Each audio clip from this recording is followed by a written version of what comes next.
ಎಲ್ಲ ಗಣ್ಯರು ಕೂಡ ಗುರುಗಳ ಬಗ್ಗೆ ತುಂಬಾ ಚೆನ್ನಾಗಿ ಮಾತನಾಡ್ತಾ ಇದ್ರು. ಕೇಳೋದಕ್ಕೂ ಕೂಡ ತುಂಬಾ ಖುಷಿ ಆಯ್ತು, ಆನಂದ ಆಯ್ತು, ನಾವು ಗುರುಗಳ ಅಂತ ಹೆಮ್ಮೆ ಕೂಡ ಆಯ್ತು. ಆದ್ರೆ ಇತ್ತೀಚಿನ ದಿನಗಳಲ್ಲಿ ಸರ್ ಮಾತಾಡ್ತಾ ಇದ್ರು, ಇಡೀ ರಾಷ್ಟ್ರವನ್ನ ನಿರ್ಮಾಣ ಮಾಡುವಂತವರು ಗುರುಗಳು ಅಂತ. ಡಾಕ್ಟರ್ ಸರ್ವಪಲ್ಲಿ ರಾಧಾಕೃಷ್ಣನ್ ಅವರು ಹೇಳ್ತಾರೆ, ಇಡೀ ರಾಷ್ಟ್ರದ ನಿರ್ಮಾಣ ಆಗೋದು ತರಗತಿ ಕೋಣೆಯಲ್ಲಿ ಅಂತ ಒಂದು ಮಕ್ಕಳನ್ನ, ಇಂದಿನ ಮಕ್ಕಳೇ ಇಂದಿನ ಪ್ರಜೆಗಳು ಅಂತ ಹೇಳ್ತೀವಿ.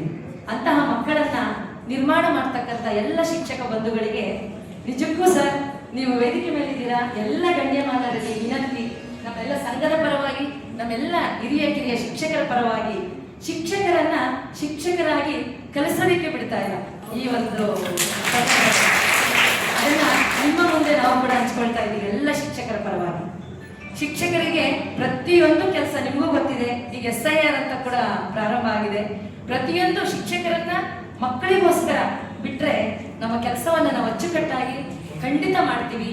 ಎಂಥ ರಾಜಕೀಯ ವ್ಯಕ್ತಿಗಳಾಗ್ಲಿ, ಎಂಥವರೇ ಆಗ್ಲಿ, ಈ ಶಿಕ್ಷಕರಿಂದ ನಿರ್ಮಾಣ ಆಗಿ ಹೋಗ್ತಾ ಇದ್ದಾರೆ.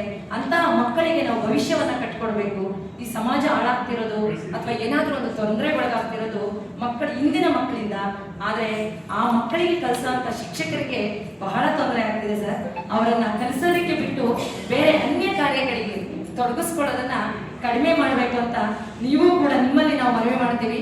ನೀವೆಲ್ಲರೂ ಹೇಳ್ತಾ ಇದ್ದೀವಿ, ಎಲ್ಲ ಪಕ್ಷದವರು ಕೂಡ ಇದ್ದಾರೆ ಅಂತ, ಆ ಒಂದು ಹಿರಿಯರು ಕೂಡ ಇದ್ದಾರೆ ಅಂತ, ಎಲ್ಲ ಕಡೆ ಈ ಒಂದು ವಿಚಾರವನ್ನ ಪ್ರಸ್ತಾಪ ಮಾಡ್ತಾ ನಮ್ಮ ಶಿಕ್ಷಕರನ್ನ ಕಲಿಸೋದಿಕ್ ಮಾತ್ರ ಬಿಡಬೇಕು ಅಂತ ಕೇಳ್ಕೊಳ್ತಾ, 64 ಇಲಾಖೆಗಳು ಶಿಕ್ಷಣ ಇಲಾಖೆ ಮೇಲೆ ಬಿದ್ದುಬಿಟ್ಟಿದ್ದಾರೆ.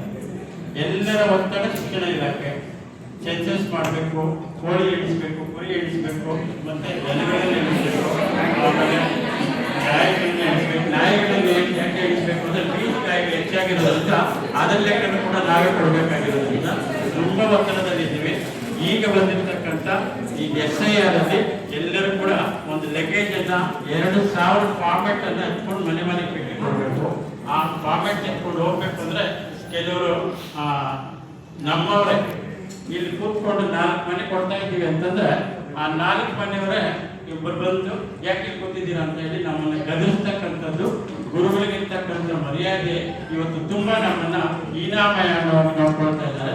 ಇದನ್ನ ಇಲಾಖೆ ಮತ್ತೆ ನಮ್ಮ ಏನು ರಾಜಕೀಯ ವ್ಯಕ್ತಿಗಳಿದ್ದೀರಿ ಅದನ್ನ ಪರಿಗಣಿಸಿ ರತ್ನಮ್ಮ ಅವ್ರ ಬೇಡಿಕೆ ಮತ್ತೆ ಇಲ್ಲಿರ್ತಕ್ಕಂಥವರೆಲ್ಲರ ಬೇಡಿಕೆ ಏನು ಅಂತಂದ್ರೆ 4 ಗೋಡೆಗಳ ಮಧ್ಯದಲ್ಲಿ ನಮ್ಮನ್ನು ಬಿಟ್ಟುಕೊಡಿ. 4 ಗೋಡೆಗಳ ಮಧ್ಯದಲ್ಲಿ ನಮ್ಮ ಕೆಲಸ ಇರ್ತಕ್ಕಂಥದ್ದು.